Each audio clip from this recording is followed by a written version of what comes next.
relating to agriculture, agribusiness, agri-tech, food, and health. And you can follow us on our Instagram and TikTok page at Agroye Media and on LinkedIn at Agroye. So, the essence of today's training, we have our speaker, Miss Margaret Adekuru, who will be taking us on how to create a business plan that attracts funding. We know we're in the era of grants, and it's essential that we know how to write a business plan so as to attract funding. So she's going to be drilling us on what to include, what not to include, and yes. So in the meantime, please, can we just drop our names, where we are from, our LinkedIn profiles in the chat box. And this training is going to be for 1 hour, after which we're going to have room for questions and answers. So if you have any question, you can either drop it in the chat box or you can simply raise your hand, after which our CEO will tell us more about the competition. Actually, this training is also in preparation for the pitch competition, which is going to be starting on the 2nd of September. So that's what's going to be about.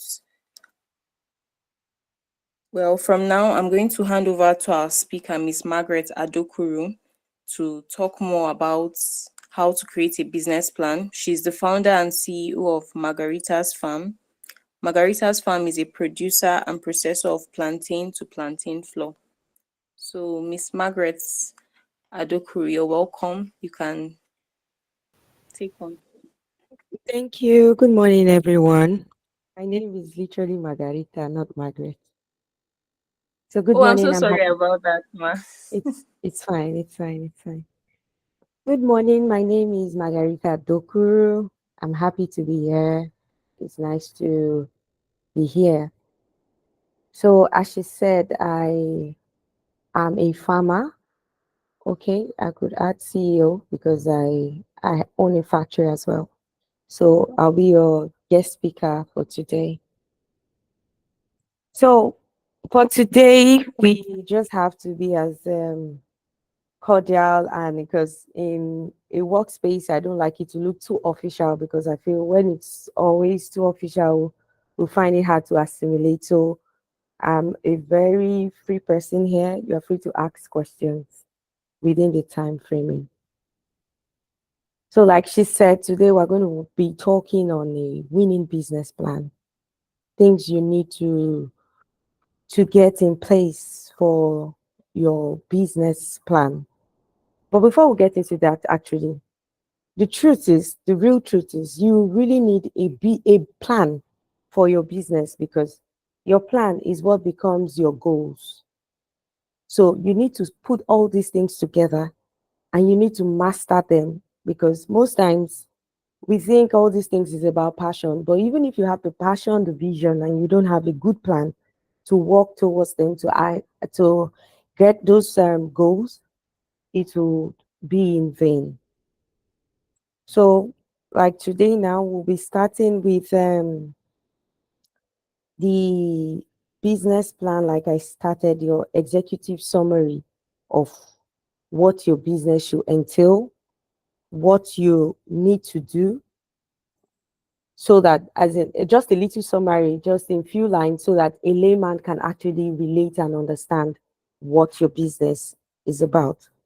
Then your company description, what your company should be about, how it should work, like the organogram, how everything should be broken down and processed, who is meant to be responsible for this and that, so that at the end of the day, if things are not working, there will be somebody that could be held accountable. Then thirdly, which this is very, very important, you need your market analysis. Okay, take for instance me as a plantain farmer. And a plantain, I do value chain as well. So I do plantain flour. In this part of Nigeria, in the southwest here, plantain flour is not something that is really accepted accepted here, or it's not like it's not accepted, it's actually not known here. is actually not known here. So I have to get my market analysis on board so that I would know what my market is like. So I would not know, I will not go and have wrong analysis like, okay, let me just make plantain flour and they will just take it. So I need to go to the market, the grassroots market, and know what is plantain flour acceptable? Is the demand high? What's the supply chain like? So this market analysis, in no matter what product you are doing, even if it's as little as cashew nuts, or actually there's no product that's little, you need to know what the market analysis entails. Then the products and the services. The product is okay. Most times we just sell quantity, we don't sell quality. So you need to know the quality of your product. So most times I advise people out of experiences that experience, my own experience, you should be involved and you should try and control your production. So you'll be confident in your products and what you're producing. Then the services that you are giving, is it solving a problem? Are your products in itself solving a problem? The products can solve a problem, but the service, how do you get about it? How do you get it to the downstream without hiccups? So services and products go handy. Then the marketing and the sales strategy. Whoa, this is big because yes, you've done your market analysis. How do you get it down? How do you sell? That's where your logistics comes in, your advertising comes in, and all of that. Then your financial projections. This is a very, very, very strong factor, both for you, both for your investors. Because if you don't have an idea of what your projections for sales will be like, and your finance, your cost of production, your sales, your cost of production definitely will affect sales, but you still have to be very tactical because sometimes some miscellaneous that you run should not still affect the sales because the prices will be too high. Are you aware if it can be affordable or not? But because you are thinking about affordability as well, doesn't make you want to compromise as well. So you have, this is a very, very strong factor that you have to sit down. It's nothing you have to rush. You have to sit down and make these projections well. Then your financial and funding request. Oh my God. This too is another big factor you have to work on because nothing works without finance and nothing works without funding. So you have to know how your funding request. So if you are meeting with an investor or even if you are demanding the money from yourself, you have to know how much you need and how much is going to take you that far to get it to the market. Then the SWOT, that is like your strength, the weakness, the operations, the threats analysis, which we'll be looking at here. So we'll go into all of this one after the other. I'll try to be as quick as possible as I can be so that we all would not have an issue with what we want to do and what we so I can manage time. So now this is a sample of what your summary should be like. You could see here, I'm just going to go to, I'm sorry, my glasses are not here, so I keep having to zoom in. So I just have to go to the quick, just like the top, the problems. Every business must have its challenges.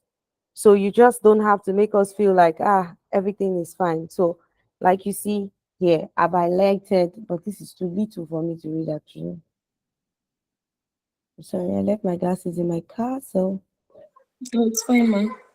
I have to zoom in. So this, you have the problem. So you should know if your business, like I said earlier, you should know what the problems are because your business is meant to solve a problem. So you have to list them. Actually, this is just a pointer. I'm not trying to go into detail so that you don't get confused because sometimes the problems you're having in planting is not the same problems you're having with the next crop or the next goods or the next business. Then the next thing you do after analyzing your problem, you have to get your solution to the problem. Since as an entrepreneur, as a as a service provider, you're a problem solver. So you have to get a solution to whatever the problem is. Okay, you go into the market, you check that the demand, the supply is low. What do you think the problem is that is not making the plantain rich? For me, it's plantain, so it's going to be my case study. Okay, like for me, for instance, a major problem for not making my goods get as fast as possible to the market is bad roads. So I need to get like bigger trucks and trucks that have that with bigger tires that can roll on those roads. And if not, I need to get bigger bikes. So all those are problems, firstly, for getting goods to the market. Now, the products I'm making, what's the problem is solving? Plantain flour is good for health benefits, like for people that have that are obese, that want to watch their weight, that have diabetes, and people that just want to eat healthy naturally. So what do I do?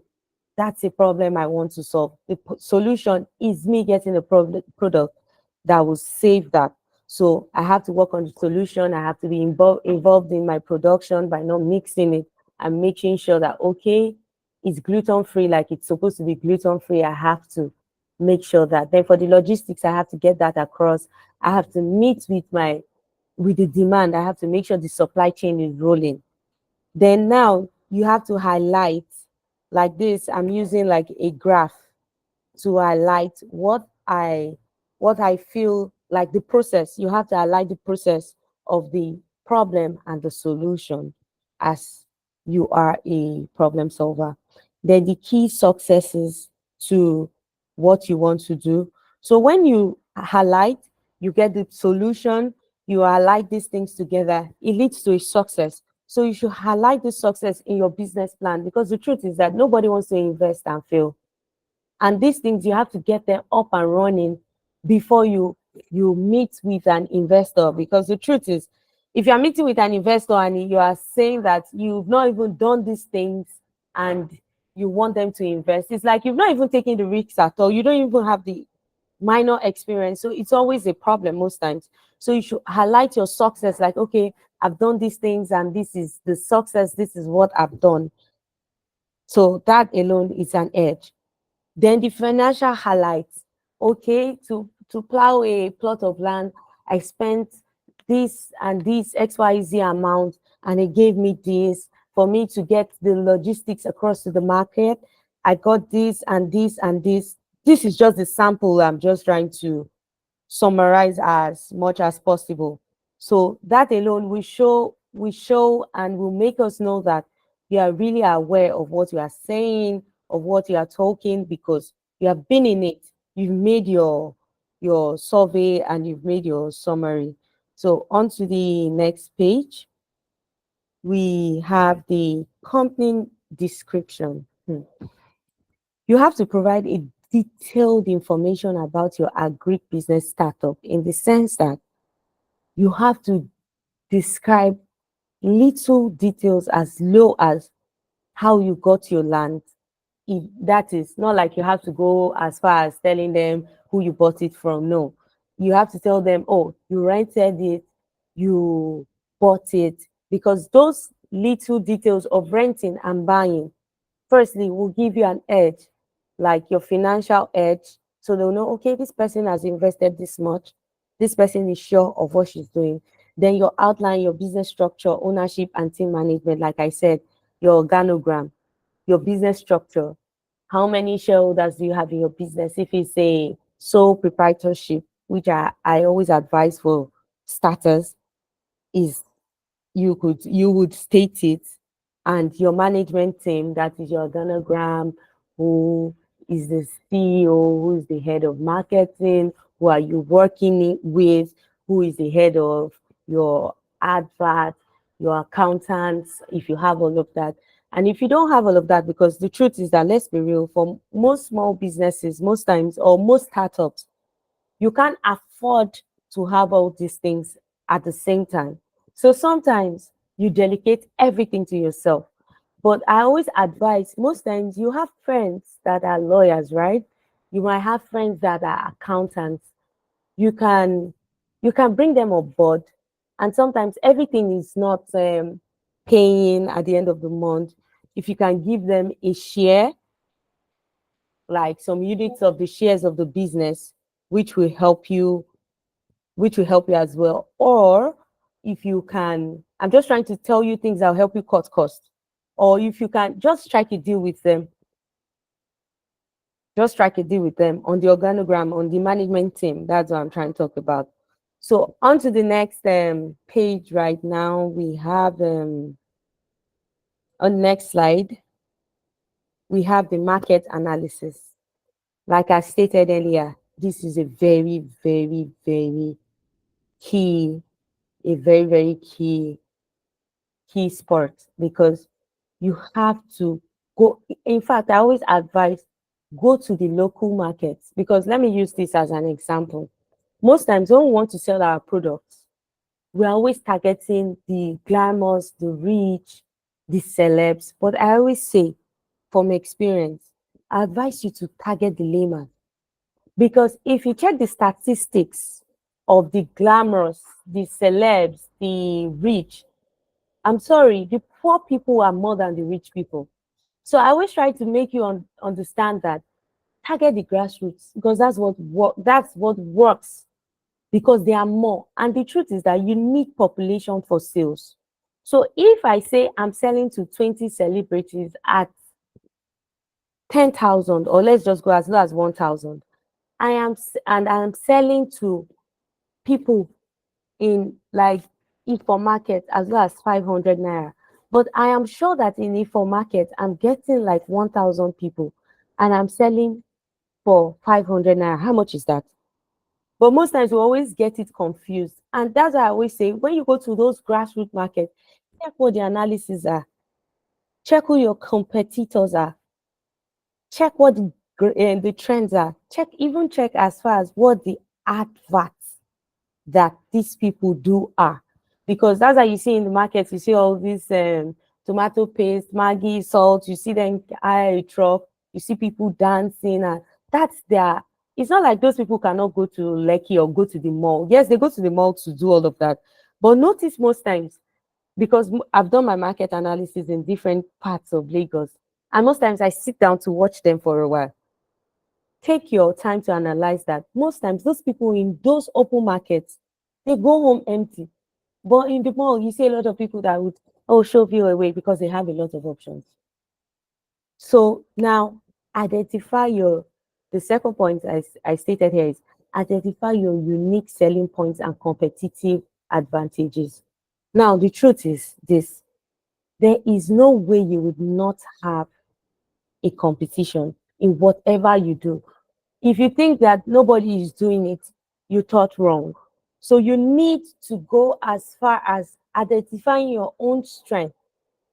Me, my strength in my own business sales is my communication skills and my product in itself, because I am involved in the production. So I know what goes in. So it gives me a whole lot of confidence. No matter how you tell me, oh, your product, it's too small, it's too this, I will just walk away, and I know you can't afford it, because I sell quality. I sell a problem solver. So if you can't afford it at that time, you come around, which works. So you need to know your strengths, and these things give you a lot of confidence when you are involved, and when you know, like me, talking to, having a one-on-one communication with people, as it's never an issue, because the truth is, once I'm communicating with you psychologically, I'm asking you questions and I'm quiet, because I'm asking you a question to know who you are. And the next minute, I want to know, I let you speak so that I can check what your IQ is. Then when you check the person's IQ, that's my own strength, not yours. So I don't want to go into my strengths, because I want you to discover what your own strengths are. Then your strengths actually are your selling points. What's your selling points? What's the selling point of your goods, your product? You have to make something unique about it. So whatever it is, you can, there are labs around. If you want to go into production like me, if you are selling just your plantain, try and know the species, or if you are planting whatever, even if it's animals, there are different species. You try to make your that thing something unique, your selling point. I don't want to name mine because mine is mine. Yours, you have to find out. Then on the SWOT analysis, this one, you can go to next. Okay. Products and services. Okay, this we've stated already on describe your product, services, and their benefits. Like I said, my own product, the benefit is it's a problem solver for people that are health conscious, people like me. How I state it in my advert is if you love yourself, you eat healthy. So that self-love alone states a lot like, okay, I work this hard, I do so much. So that's the benefit of what I have. So you must eat healthy. You get. So you have to then for people that are sick, it's already medicinal. It's a medication for diabetes because you can eat. People that react to gluten, it's gluten free. You get. So for you, you have to know what your product is solving. You have to know if it's a service that you are rendering. Because the truth is that products and services actually go together because service is the stage at which that product gets to the person. So it's more like the talking stage. It's like the gesture. So it's not like your product can be good, but you don't have the attitude to go with it. So the services are failed. So someone can buy for you and not buy from you again. So you have to be sure that the people that are on your team, if you are not the one that is in charge of the services, the person on your team, how does the person take it? So you have to be on board, you have to be involved. Then you have to outline your production process. You have to outline it for your supply chain and your, like I stated earlier, your logistic. Okay, this production process, I like this part because, like I said, I'm involved in my production. So as I'm seated here now, I know what's to be done and what not to be done because I've been involved. So in my business plan, I could write it step by step, state by state, because I know what the process is. Because the investor that wants to invest in you wants to know how his money is being broken down, how his money is being turned into profit. And the money for him is your product. So that process is something you need to take your time. If you are the kind of person that just feels that, oh, the production manager should know. As a CEO or a business owner, let me use it this way, you should have an idea of a little of everything. So this part is a very concrete part of your, when I mean this part, I mean your production process is something that you have to be involved in. You have to break it down, analyze, because I would still say no one wants to invest to fail. Then your supply chain, the supply chain is who is it getting to that you are the wholesaler, your retail, do you have retailers? Do you have, how is it going to get to the open market? How is it going to get to the layman? So there is always a graph or a chain you have to make for these things to for your investor to understand it. Then the logistics. How does the van get to the market? Do they come pick up? Do you have delivery vans? How effective? What's the timing? Time is a huge factor in logistics. What's the timing? Okay, you want to supply a supermarket by 12 a.m. Your bikes are not working. You should have all that. So what's the alternative if you're not using a bike, if you're not using a van? If so, logistics is a really, yes, the roads are bad, but what time is your, so for the roads being bad, yes, it's an issue, but it's still not an issue because if the road is good, I'm using 5 minutes. If the roads are bad, I have to leave 20 minutes earlier. So for that, if you can break this down, your investor will know that, oh, yeah, this person is actually aware of whatever he or she is doing, and my products would get to the market. Products slash money that I've invested will get in the market and I can get returns. So let's go to the next page, please. Marketing and sales strategy. Outline your marketing and sales plan.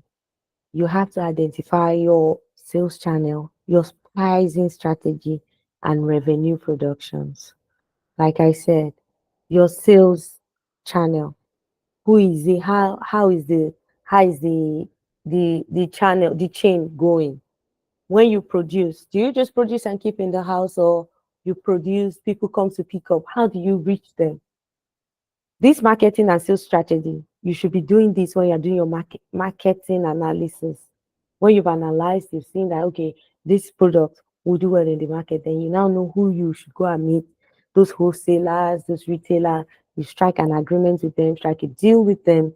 You get your sales channel. So you know, okay, I have to produce this and this for this wholesaler in Agege market, in Wuse market, in Aba market. You know, okay, that's my wholesaler there. Then the pricing strategy, you have to be very, very tactical when it comes to pricing, because to be very fair, we have a lot of greedy people in business. That's why you see that some people, their goods do not move, and they tell you, oh, it's the economy. No, it's their pricing strategy, because there's a strategic way for pricing in business, which is this. Now, I am making plantain flour. A bigger brand is making a plantain flour. I'm trying to push money into the market. I can't sell at the same rate of the bigger brand, but at the same rate, I have to make money for myself, for my investor, for my workers, because I will pay salaries. So now this is where you have to sit down. I advise in most classes I do that you have to get like a like me, I get like a map. I put in with my accountant, we do the work together. I put in everything I have spent in this business, and I try to get my pricing for it. Now let me tell you, this is a layman normal, a normal layman's way of selling. It's not everything you put into your pricing. Like now, you go to Ladipo, you go to a spare part shop, and you want to change your tires, and the guy is charging you for the coke he gave you, or for the fact that he walked from Ladipo bus stop and he took a bike for 100 naira. No, there are always other ways that you can get a 2 naira, a 50 kobo that could add up for that through the pricing. So once you are making a pricing strategy, you have to be very tactical. But what I see around most times with some people, me, I started producing, making my value chain in I started farming in 2014. I started my value chain in 2016. That's 2 years later. But as at then, my prices were not this, because I had to get customers to the market. I was selling quality, and the truth was that I was not running at a loss as well. But I was not making a lot of profit. Like, I wasn't making times two of the price. Some people want to make times five at once. No, business is a crawling state. Business, definition of business is just, for me, is like having a child today. That child has to get to a certain age. You have to keep investing in that child. See, when the child starts to work and says, oh, daddy, mommy, here is what I got for you. Okay, daddy, we're changing your house. You don't expect to have a child within 5 years and the child is paying you, is giving you a house. No, it's not possible. So those other years, you have to keep working for it.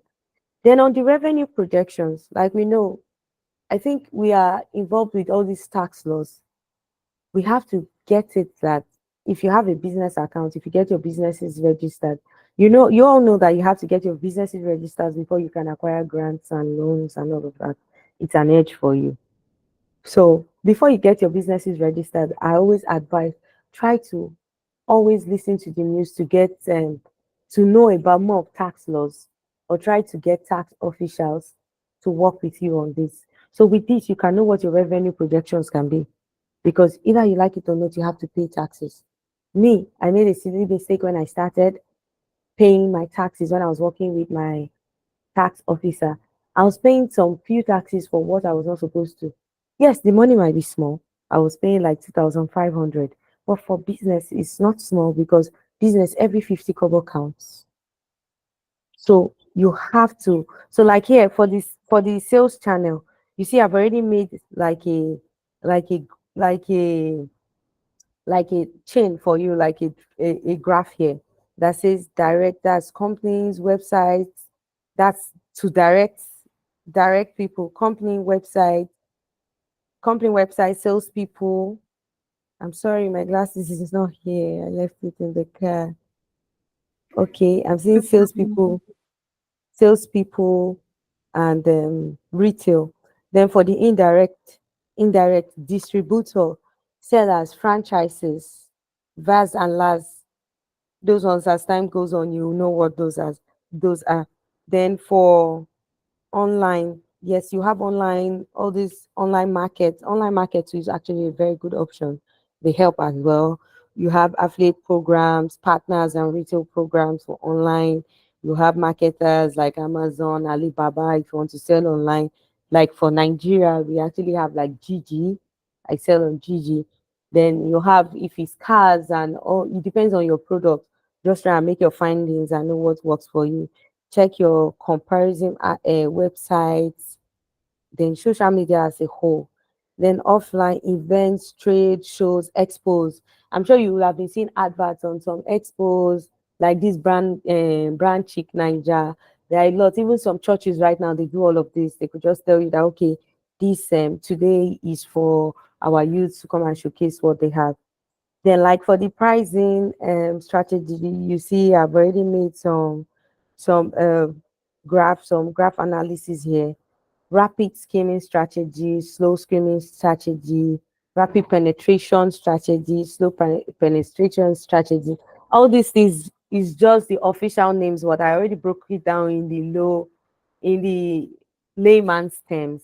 Then high pricing, medium pricing, low price. So, like when you start, most times that's like always the low price stage. But it's not like you will not make gain, but your gain you should just look is okay. Just try and just get to that not really break it even stage, but a little like 2%. If you break, if you for your first sale you break even for 1%, trust me, you you did well. So you don't have to hit your head on the wall and say, "Oh, my return on investment should be made just immediately." No, even your investor will not expect you within a month or two to just make your his returns on investment. That's why you have to have an agreement. And secondly, if for agri, like we're saying here, we're talking about agri, not business in general. So this term I want to say now narrows down to agri, is that agri is not a Ponzi scheme. So all those like MMM, you get your returns on investment immediately. No. If you are doing pastoral farming, your animals need to reproduce, they need to grow, they need to. So all these things take time. You have to feed them well. If it's crop farming like I do too, you that one takes longer. Actually, you have to take your time. So all of these things you have to consider all these factors. So we can go on to the next page.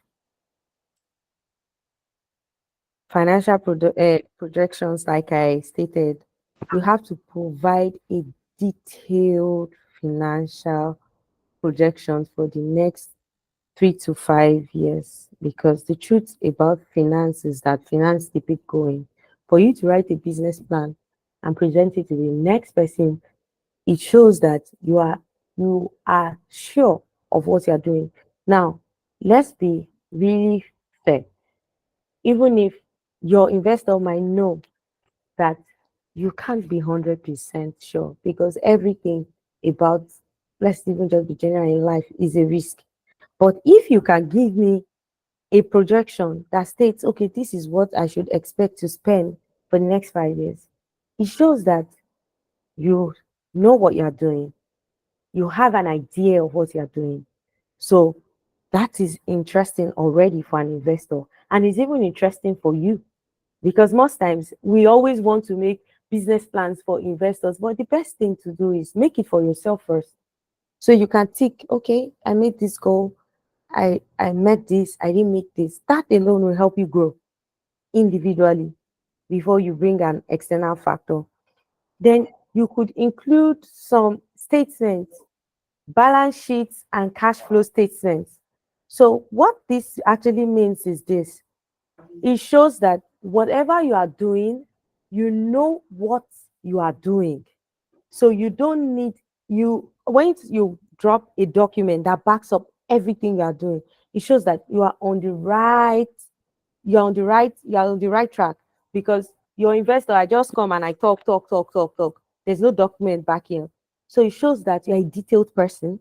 It shows that everything you do, you keep your documents and you know what you are doing because there are documents to back up that, okay, this time, farm A and farm B had this cash flow document.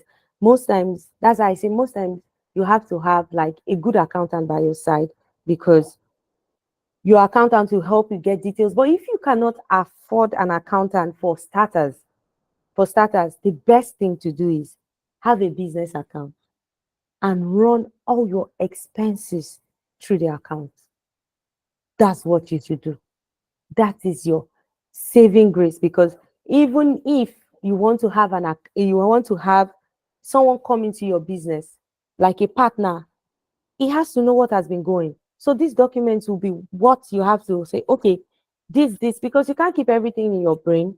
You can't keep everything on your system. And I advise you that you should always keep some documents in your cloud so that in case you lose documents, have drives, all these flash drives, all these bigger ones, so you can keep them there.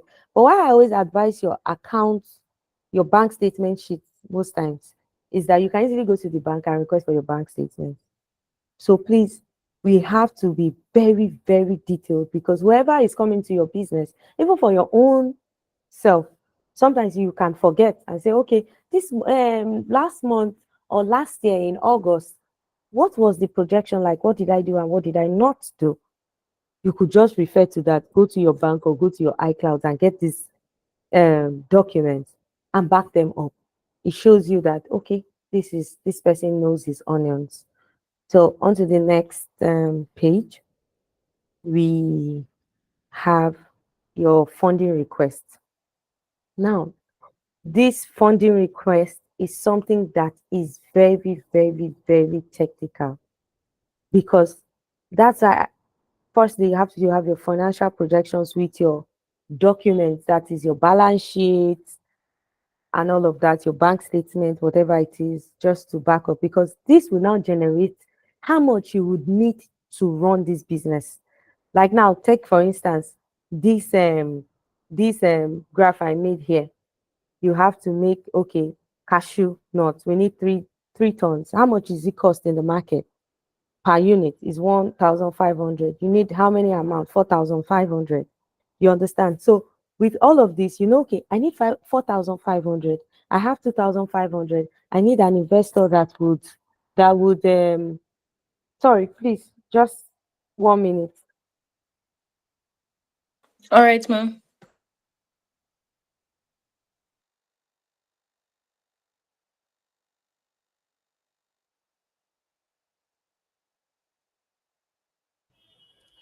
I'm sorry. I have someone waiting for me. Sorry. No So, problem, ma'am.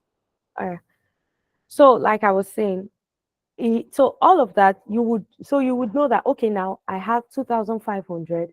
I need like extra 2,500 to make this plan work. Then once you have that in details, the next thing to do is how are you going to pay back the plan. If it's a loan, if it's a grant, okay, grants are given out.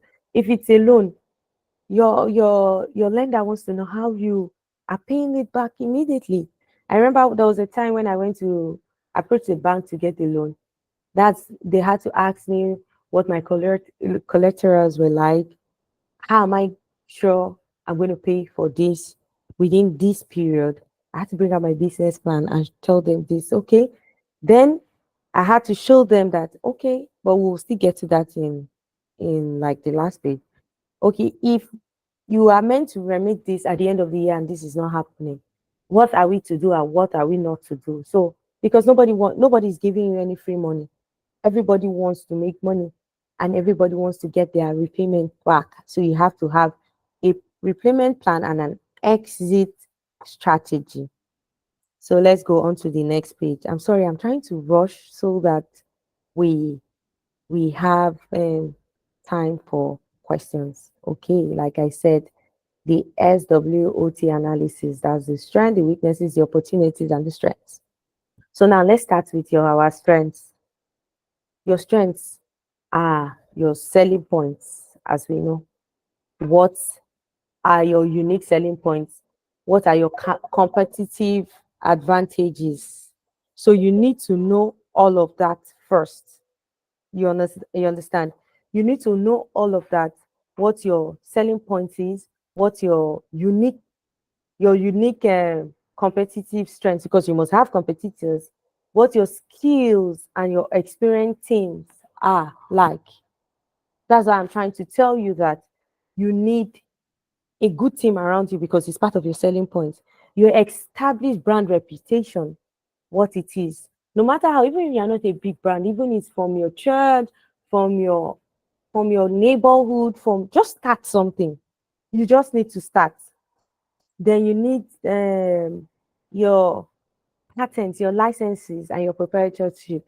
That's what I was trying to say. That for you to have a good business working, and for someone to know that okay, I can invest in this person, you need your CAC, you need your licenses. Like for me, for every product you make, you need your NAFDAC license. You need it. Some products you will need standard SON, that's Standard Organization of Nigeria, to check your products and they'll give you a seal. So all those things are your strengths, your favorable internal factors that you know that okay, that means there's no problem, there's no hiccup in this business. You understand? They will know that okay, this is fine, I can invest, it's safe. There's nothing hindering it. Then weaknesses, your unfavorable factors. It is like advantage and disadvantages. They must come. They are necessary. Lack of resources. It's everybody's problem. Even Dangote, he had to loan money to build his refinery. Lack of resources, that is funds, sometimes manpower, like in agri here, that is the bone of contention. Manpower is a huge factor that is always underrated. You understand?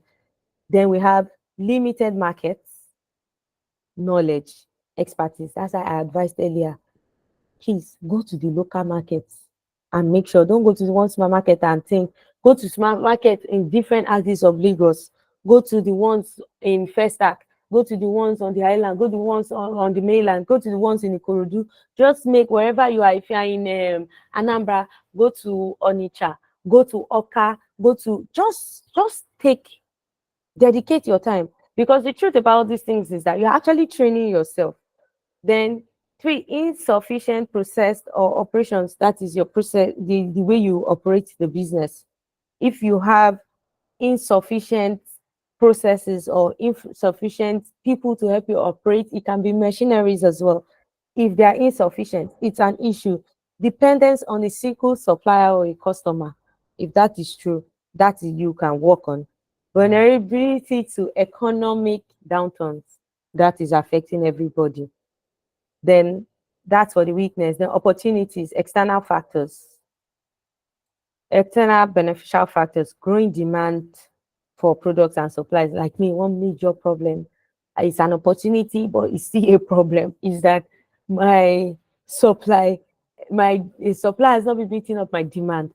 I've partnered with like 10 people. I have 5 people in Abeokuta. I have some from Ekiti and Ondo, but it's not still enough. I had to go to IITA in June to get more partnership with them. So it's a good thing, actually. It shows that the market is moving, but it's a good opportunity. It means that the market is there for me. But if I don't quickly work on it and make it, it might become a weakness. But in this context, it's an opportunity for me. Emerging trends and technologies. There are some trends that help you with your products. So you should learn how to tap into them. Then technologies as well. There are some, like for farming, there are some let me say, like tractors. When I mean tractors, we go like, oh, the big ones. There are some little hand tractors that you can get that will make the work faster. So when that layman is working for 10 hours, they're literally working for 5 hours, and they are not so pricey. So you should just learn to. There are even some Chinese companies like now, like in Alaba, like in on Ikorodu Road, they have like franchise. You go there, you make inquiries of what you want, and they'll ship them to you, and it's not so pricey. So um, you should seize advantages of all of that. Expanding into new markets and regions. Yes, like me, I've been working more in Lagos and Ogun State, especially Lagos and Ogun State. So now I'm trying to get the Port Harcourt market. So it's an opportunity for me. It's working because if I can penetrate in Lagos and Ogun State, that they have something that looks like plantain flour, which is black amala, because it's exactly like amala. There's no difference when you see it, and it's doing so well. So come on, I'm using the experience, the knowledge I've gained here, because here was harder for me because they don't even know it. It was as bad as sometimes I started by making 500 grams of plantain flour. I just literally give some friends to go and taste. I'm like, really, this thing is nice now. There's no difference. Some people will say, I literally don't eat it. I will say, just taste it. Or if you come to my house and I know that I just literally make it for you to eat, I'm like, I'll say, guess what you're eating? Like, it's black amala. I'll say, no. You understand? So all those things will help you expand. You get. Then partnerships and collaboration. It's a good thing. So sometimes it's not only investors you get partners. Like me, I have partners. I stated some of my partners are in Abeokuta, Ekiti, Ondo, and I went to Ibadan in June to make more collaborations with IITA in Ibadan. Government initiative and intensiveness. And you can even partner with Agroye too. It's a good platform as well. So it's a good thing you're here. So it will help you, and definitely you meet more people here that you can partner with. So it's an edge for you. Government initiative or intensives. Okay, government they try. We know what our system is like. We say yes, our system doesn't work, but it works for some people. So don't. I just advise people like don't just sit down and have the notion that government doesn't work, so you will not try. No, if they say okay, Lagos State is having something for farmers and this, go there. You don't know, you can make a contact that would help you.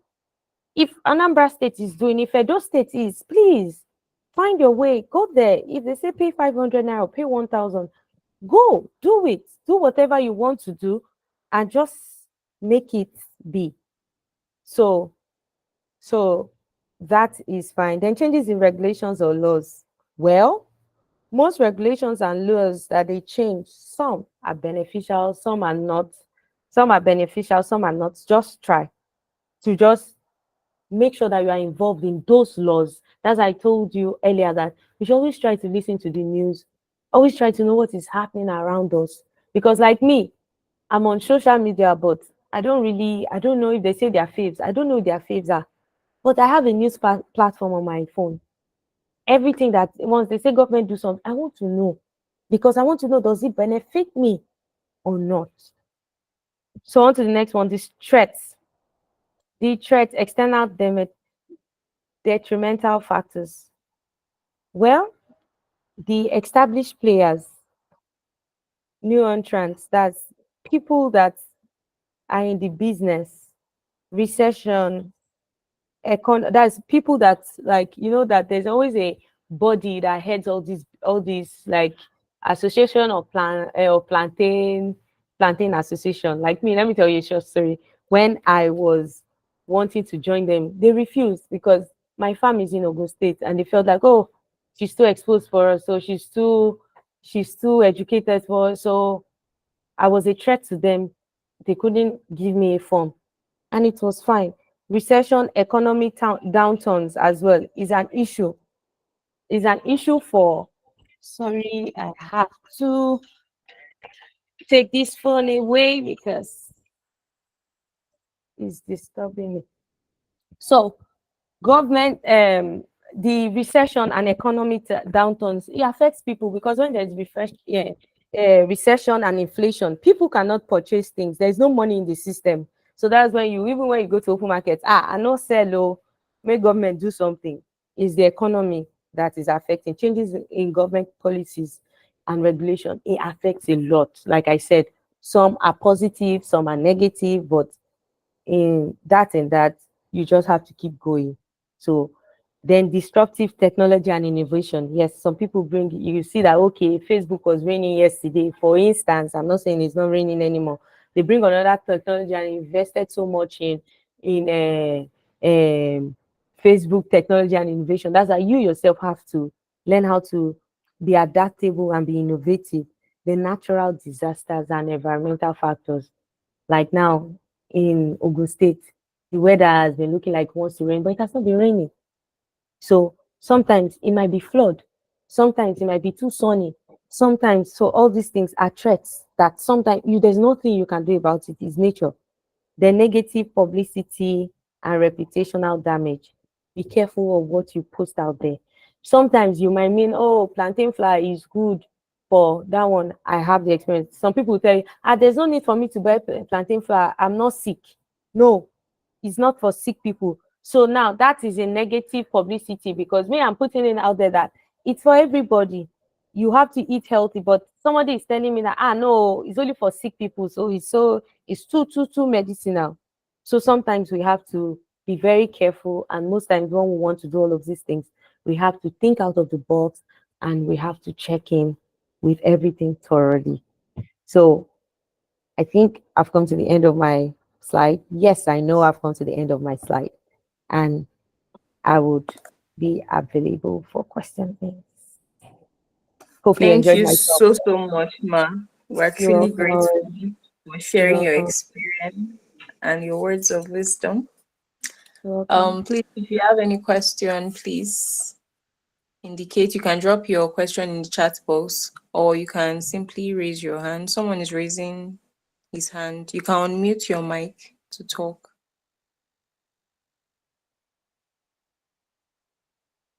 Sorry, there's no name, but the person raised his hand. You can unmute your mic. Okay. Uh, but the person is not speaking. I can see the person raising his hand, but the person is not speaking. Okay. If you have any questions, please just drop it in the chat box or raise your hand. Let me check the chat box actually. Well, before others, since maybe they are still trying to gather their thoughts, I just wanted to ask a question, Ma. Okay, please. So you mentioned about like pricing, right? Yes. I wanted to ask, like for new businesses, most times, okay, our aim is to gain customers, but at the same time, we have to grow the business. And sometimes you find out some people will be like, no, don't put your price in this way, put it very low so that you gain customers. So my question is, how do you sustain the business? Because the aim is to grow and you need the profits to actually grow the business, but at the same time, you need customers. So how do you create a balance? Okay, so like I said earlier, I said earlier that try and get a sheet. Write in everything, all the input you have put in the business. Now, try to strike a balance. Like now, for instance, I input, let me say 5 naira to produce plantain flour, just like 500-gram sachet. Ordinarily, you would think, oh, I should sell it for 10 naira, right? I would advise that you should sell it for You put the price at 7 naira. Okay. So they could price. If you make 1 naira on each, it's not too bad, especially for a beginners, a small business. Because the problem here is most people want to just make the money at once. So when you get your okay, like for instance, when I started selling my 500 gram of plantain flour, I was selling it for 800 naira. My gain in that 800, and yes, it was 800. My gain in that 800 naira was as low as 40 naira. But I kept on going. Wow. But yes, but I kept on going. So the second stage, the second time I was bringing it out because I'd made market, I've made market, I've made contacts with people. So now they're already used to me, and I made the next one 1,000 naira, and they bought it for just 500 gram. That's half of a kilogram. You get my point. So my point is Yes, ma'am.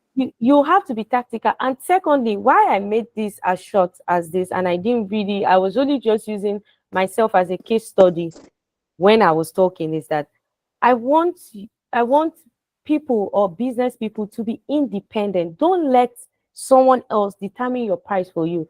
Be involved. So once you're involved, you know how much everything you do, try and get a paper and barrel and write it down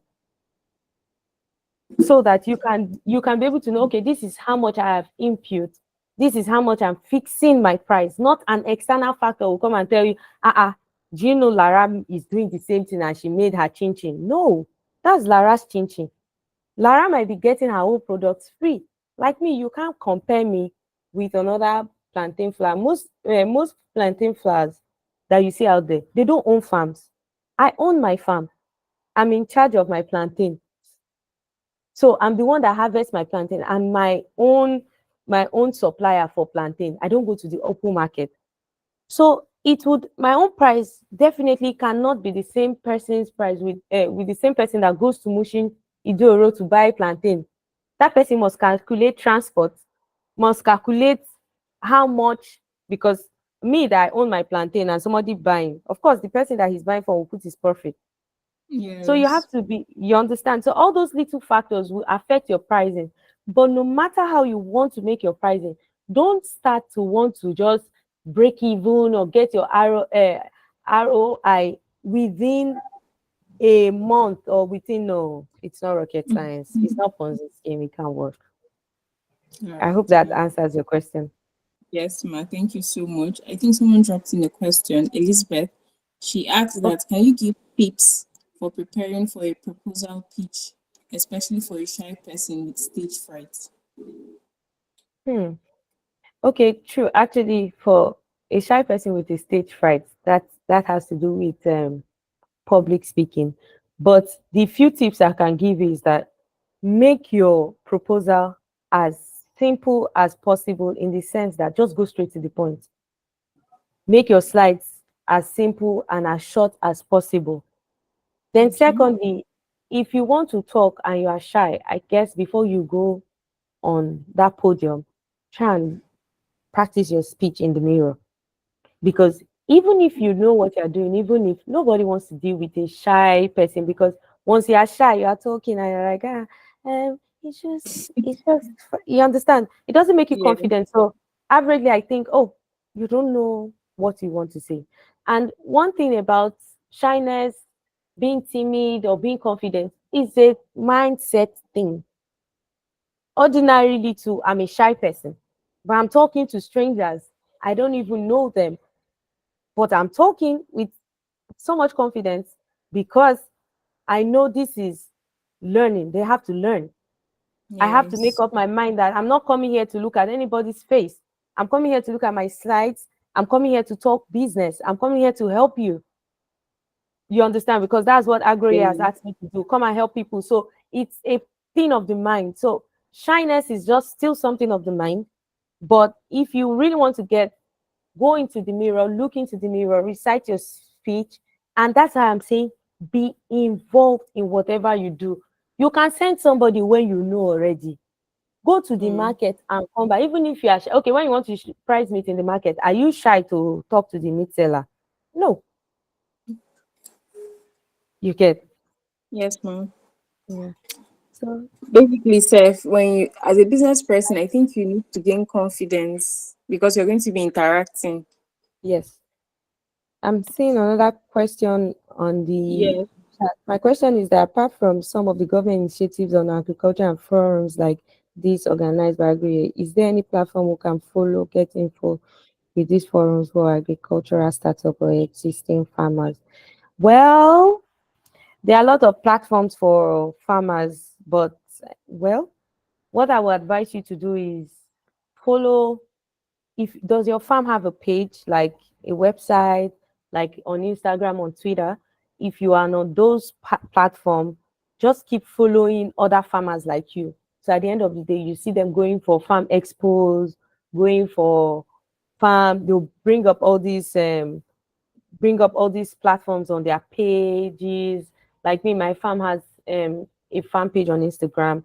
I'm friends with most farmers, so sometimes we even do farm hangouts. So through that, Okay. you get to meet more people and you get to know more. Okay, Okay. Then there's Mr. another Sha, question. any tips on how Any to share? tips?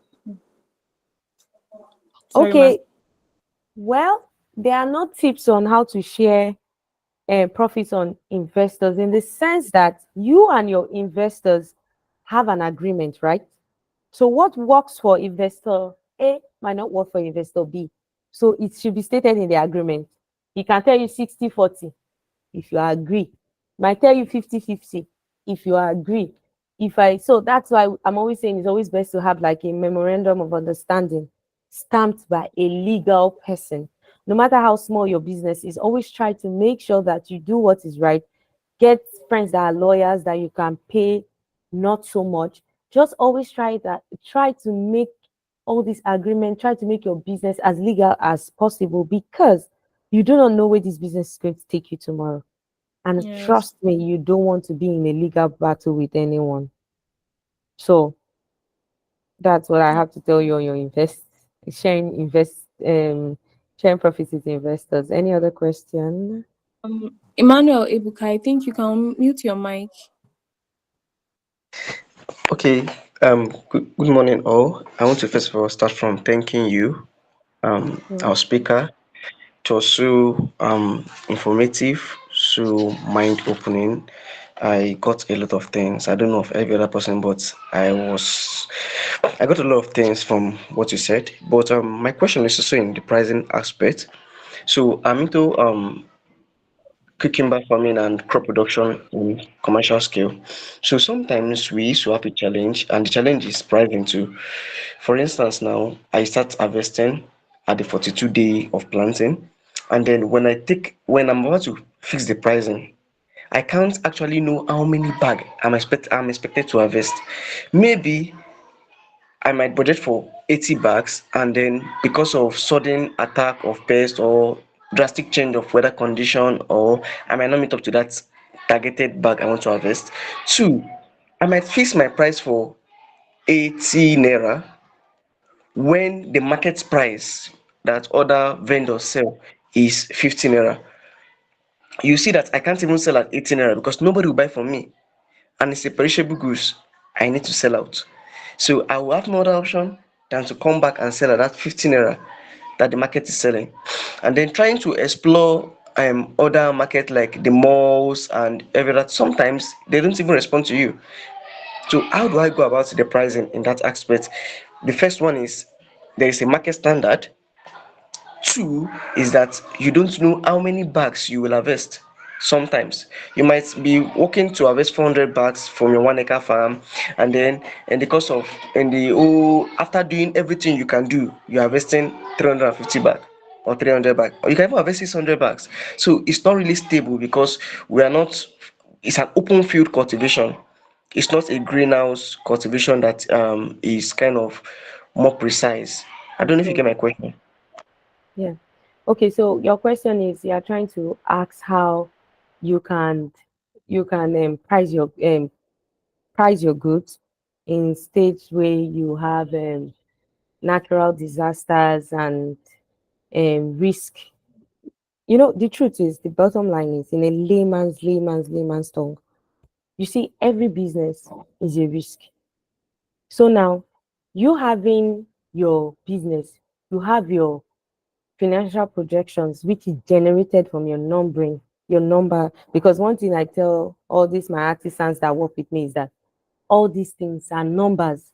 When they tell me, I'm not a bricklayer, but once I'm building a greenhouse, and I'm telling them that no, I want this thing to be 5 by 6, and they're telling me, I'm like, no, I calculated the woods. So the truth is that you can actually have your numbers in an open field. Now, take for instance this potato crop, because plantain is a long-term crop, so I farm short-term crops. Now, potato has this disaster in an open field. These bush rats, they eat them. So now, me having the experience of that, they eat them, and I want to get from an acre of land, I can get like okay, let's say we're aiming at 1,000 bags. I plant more in the essence that, okay, in case which should happen, let's say, for instance, I'm just projecting now, I'm not saying that's how it works. We do 350 heaps and it gives us the 1,000 bags. Now, that 350 heaps, we know that natural disaster can come. The soil might just decide to want to not be okay because the soil might be sick, soil gets sick.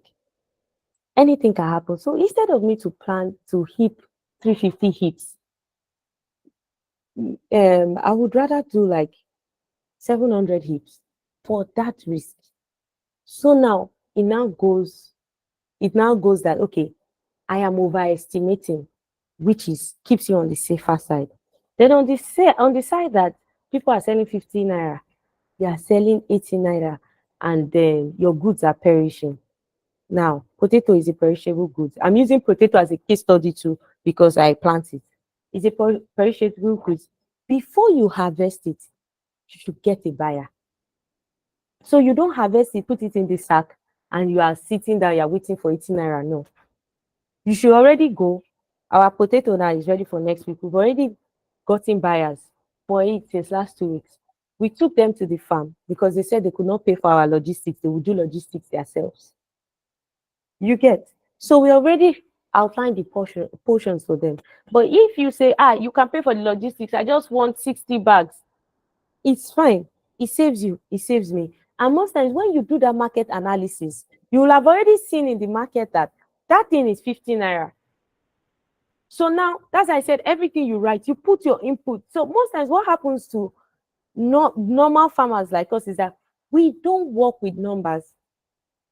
Like me now, my plantain flour, I don't really have problems because I'm in charge of my plantains. I know that I get plantains 3 times in a year.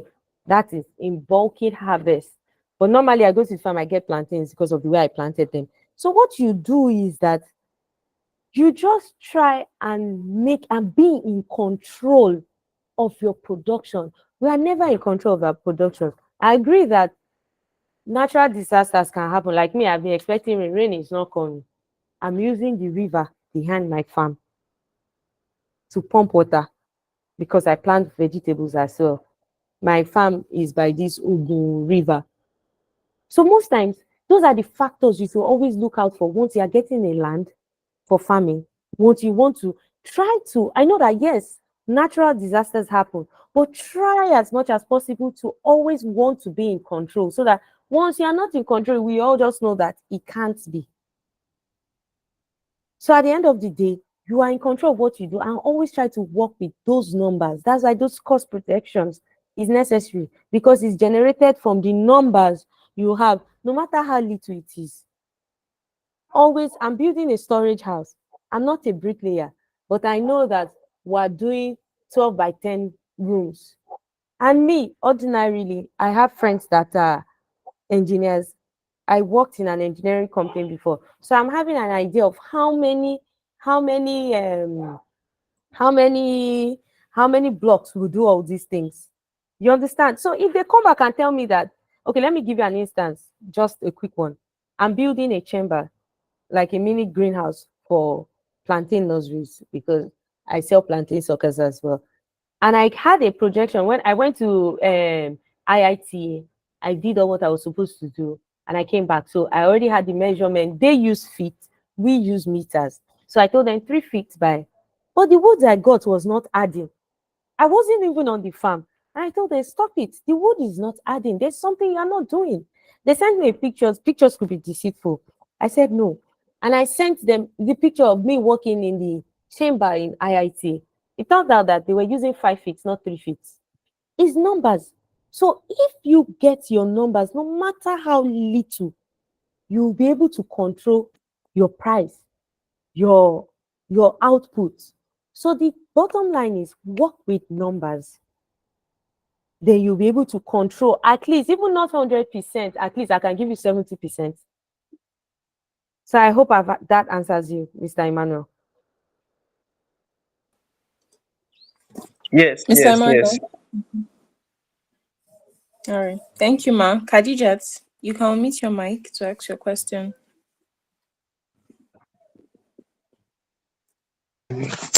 Good day, everyone, and Okay. thank the speaker for this wonderful session. So, You're my welcome. question is that definitely you saw the impact that the association of the plantain farmer will have done to you or your business, and how were you able to overcome the challenge that they did not allow you to join them? And now that you are into the business proper and you have made something of the brand, did you later want to join back and they accept you? And I also want to connect with you personally because I'm an intending plantain farmer. So Mm. that is my question. And Mm. another thing is that I find it difficult for a startup farmer, like what you advised the other person that asked the question, that the person should get a ready-made market. And that is what everybody has been saying, that get a market before you produce. I'm like, where I know that there is the market, but how do you approach the market? Because for every of this market that you want to gain, there is someone already supplying them.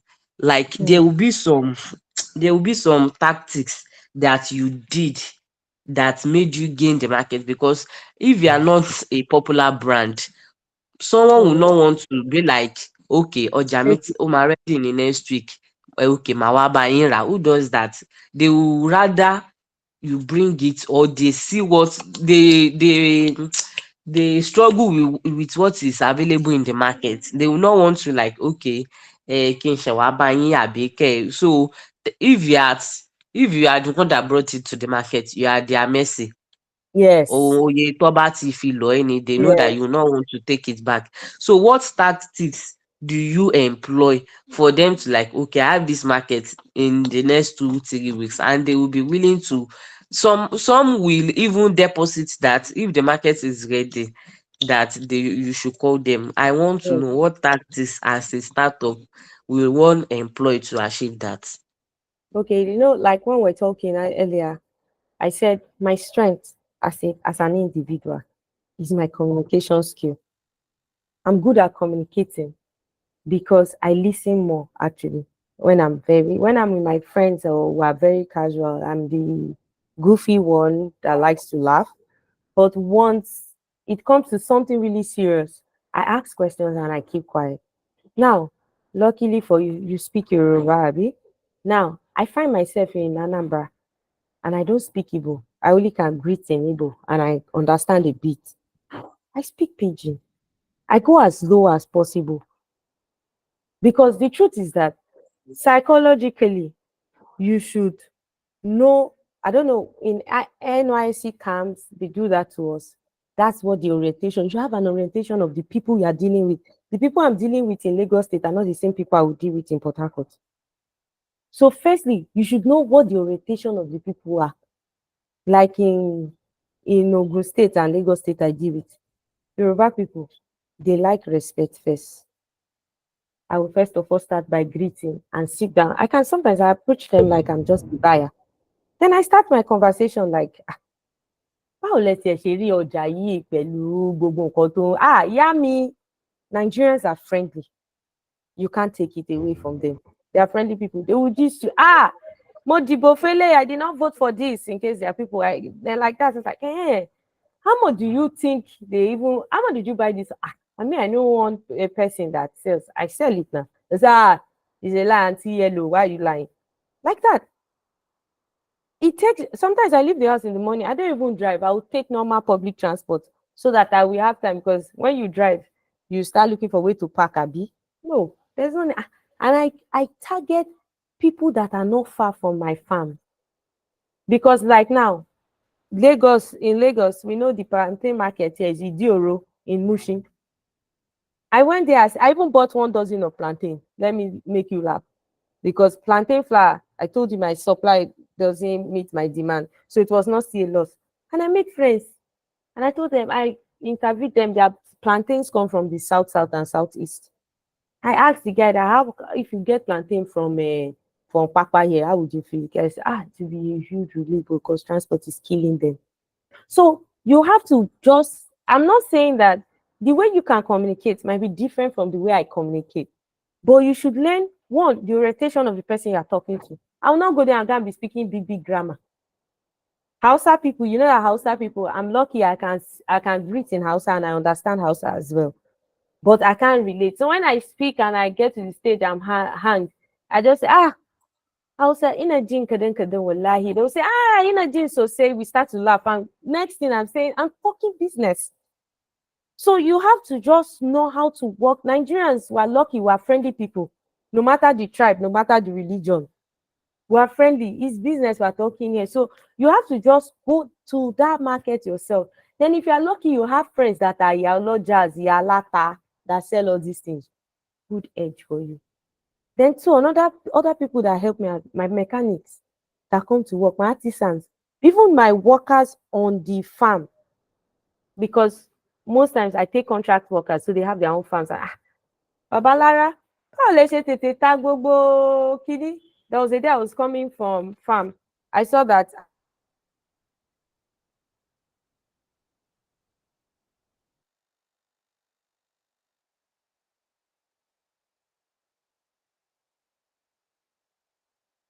I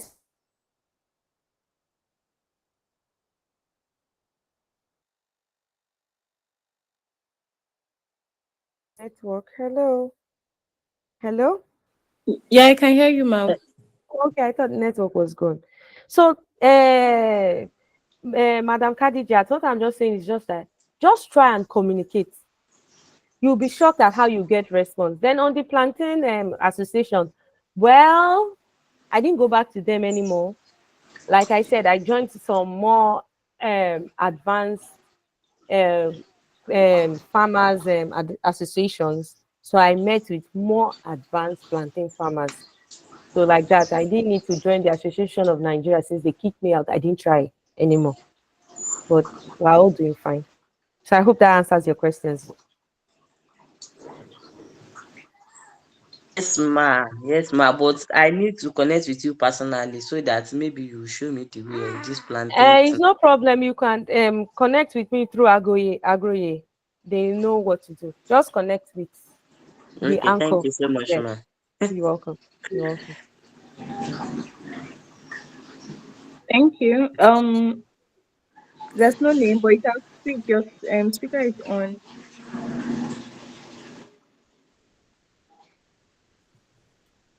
Thank you so much, Ma. I believe there's no more question. You're welcome always. Thank you so much for everything, for answering our questions, for helping us see the lights now. You're welcome always. You're Really welcome. appreciate it. Thank you, Ma. All right. So, Um, all right. Thank you for having me as well. It was a pleasure to be here. Thank you, you're Agroye. Thank you welcome, for Ma. everybody. All right. You're welcome, Ma. So, Oh, uh, sorry. Enoch, are you raising your hand? You can unmute your mic. Enoch, you have to be quick because I have another. Oh, two people. Enoch, All right. Good morning, everyone. Hello, good good morning. morning.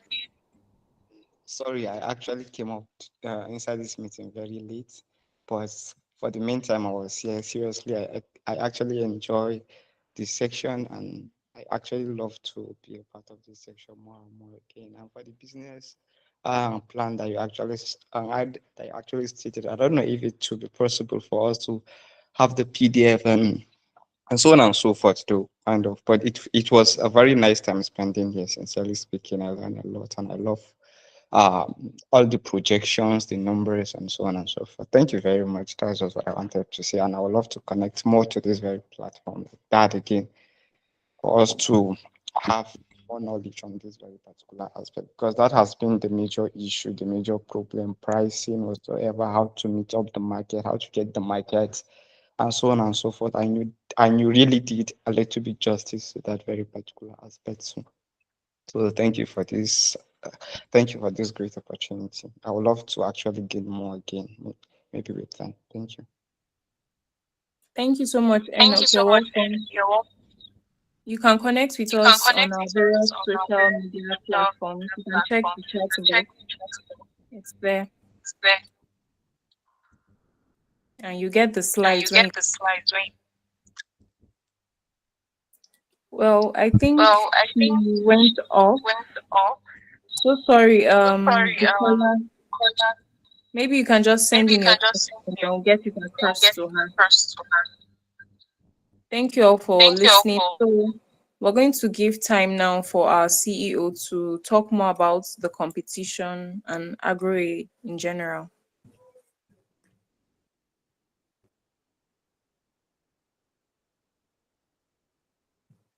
Mr. Timothy. Hi, everyone. Good morning. Thank you for joining. I appreciate our facilitator for such a wonderful teaching. We are really grateful to everyone that joined, and we always share information about agriculture. We are an agri-media and agri-tech startup, as we have mentioned, and we are always putting out information on agriculture. Quickly, before we close this session, I want to tell us about our upcoming programs. In Agri, we have quite a number of projects, and there are some that are currently uh, upcoming. I'll just quickly share a brief about them.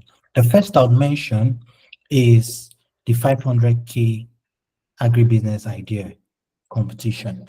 So we are having a competition where people can send in their business plan and stand a chance to win the prizes. 500,000 is the uh, prize going to the selected business, 300 to the second, and 200 to the third.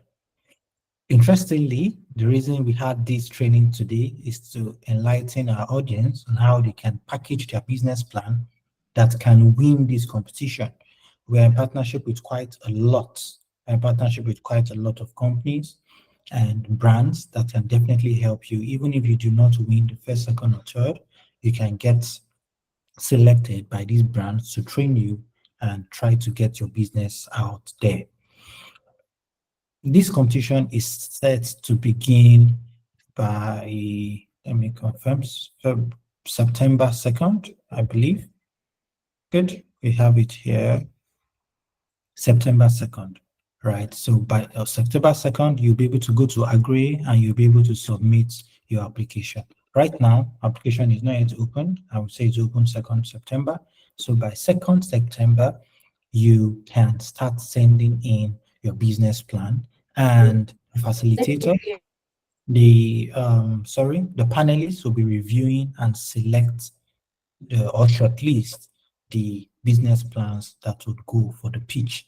It's quite simple. All you need to do is send in, as we have here. All you need to do is prepare your business plan that requires 500,000 naira capital. Create a 1-minute video with your team where you introduce your business idea and you post on social media. You fill the form on the website and submit your video link and your business plan. That's all you need to do. And you stand a chance to be first, second, or third. That's it for this first project. If you have any questions, you can just raise your hand or drop in the comments and I'll take them while I move to our second upcoming project, which is the Agroye Store. The Agroye Store, our facilitator for today, she sells plantain flour. We want to give her a platform and all other agri vendors a platform where they can sell their produce. So Agri Store would provide people, those people selling yam, those people selling plantain, those people who have apples or cucumber. I know somebody here mentioned cucumber. You want to put it online for people to contact you and buy your produce. Agri Store would be that place for you. You'll be able to put up your products for free, and when you get orders, it will be directed to you. That's the idea for Agri Store. It's coming soon. We intend to have it launched sometime in October, maybe right after the competition. We have other projects, the vertical farming. We intend to have people in urban areas have plants. We all know how the vertical farming is. It's just a tower where you can put in water and some chemicals, fertilizers, and grow your vegetables. You'll be able to grow your cucumber or lettuce, rather, grow your lettuce, grow pepper, grow tomatoes right in your house. So that's the aim for the vertical farming. This is not for this year, it's projected for next year. But these are the projects we have coming up in Agri. As I've said earlier, Agri is an agri-media and an agri-tech startup. Over time, we've been having different events. We've had on business plan, we've had on experiences of a farmer, we've had on rabbit business, we've had on grain storage and supply. Maybe the next one would be on cucumber or on rice importation. We don't know yet, but um, our facilitators will definitely do justice to whatsoever topic that we select next. I see a question in the chat. It said, will we give you a business plan template? Yes, we'll provide a business plan template so you're able to follow. Just like our lecturer taught us today, there are some things that must be on your business plan, right? You mentioned the finance projection, your business description, and funding request. All of those. We would give you a template where you would download, put in your documents, put in your business plan, and you upload. We will definitely do that. Thank you. Any other question? Because I've come to the end of our upcoming projects. Over to you. Thank you so much, sir. Thank you all for gracing us with your presence. I really hope you learned a thing or two, and we look forward to more trainings, and we look forward to seeing you participate in our trainings. And all the best to those who will be applying for the pitch competition. Thank you so much and have a wonderful day.